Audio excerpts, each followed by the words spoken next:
One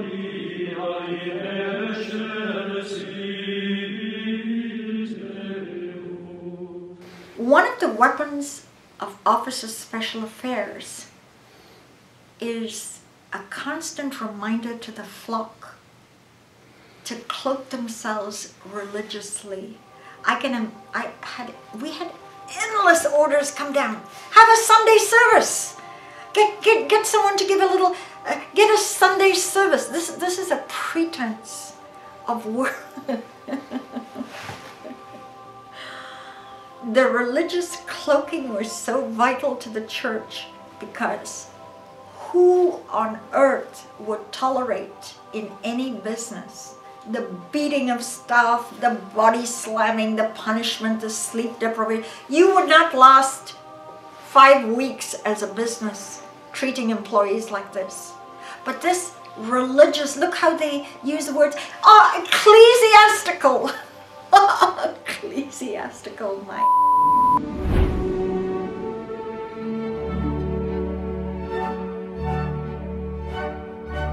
The joke of it all is that internally, with the internal conduct, it is anything but religious. This is a Frankenstein church. This is a church of violence, a church of depriving and beating up and everybody snitching on everybody else and reporting an internal warfare that masquerades as a church. Right here, right now, I'm angry, real angry. A weapon that Office of Special Affairs uses is their propaganda magazine called Freedom Magazine. And this used to be a journal of investigations. Now, they publish pictures of their enemies and use it to what they call a dead agent pack. A dead agent means to make someone dead in the water by showing how evil and bad they are. So this propaganda magazine, Freedom, for example, if a celebrity like Leah Remini wanted to step out, they would say, she hasn't seen the Freedom magazine. We need to sit her down and give her Freedom magazine. I know people who've written to me who read Freedom magazine and thought that was so out to lunch and so weird and so strange that they fled the church after reading it. It is a poison pen invention, but it's an OSA tool. Another tactic of OSA is to use law enforcement in all countries to attack their enemies. They use a whispering campaign. They use their own laws on third party to call up law enforcement with false reports so that law enforcement are set up like little shooting ducks to go do their dirty work. Anyways, it was in there. There was like a little bit of smoke or whatever. It was a light smoke? Real faint? I don't know what this means. Borderline, fade, light smoke. It wasn't like a lot of time. You know what they did in London?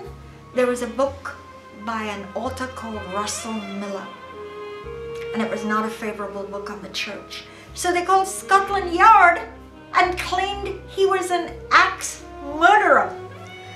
With Paulette Cooper, they got her fingerprints in an illegal manner and claimed she was a bomb terrorist. And they got the FBI to actually indict her. They put out libelous publications about me.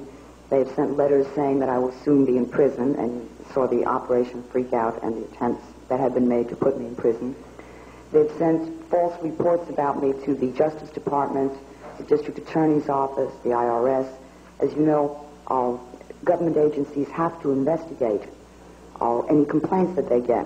So then Scientology sends out a press release that I am under investigation by the Attorney General's Office and under investigation by the DA and so on. They have put detectives on me. They have put spies on me. A few months ago, they put an attempted spy on my mother to try to get information about me via her. and to fix me up with the woman's son so that they could get direct to me. They've canceled my plane to, well, somebody canceled my plane to Florida about a month ago, and that is the third time that's happened to me this year when I was traveling. In my case, let me tell you what they did to me.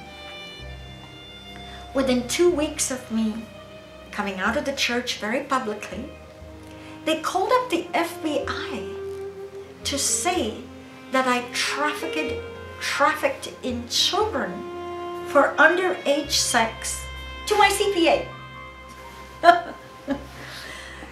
I don't think they understand the lunacy. I was in the church 35 years, and they claim they give you these advanced spiritual states, but within days of leaving a 35-year journey in the church, I became a trafficker for children for underage sex.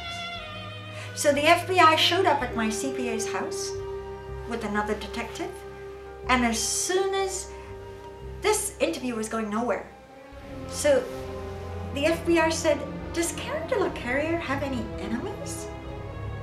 They know how people set up. And my CPA said, "Oh, she just came out of the Church of Scientology, swinging into." They literally had body language.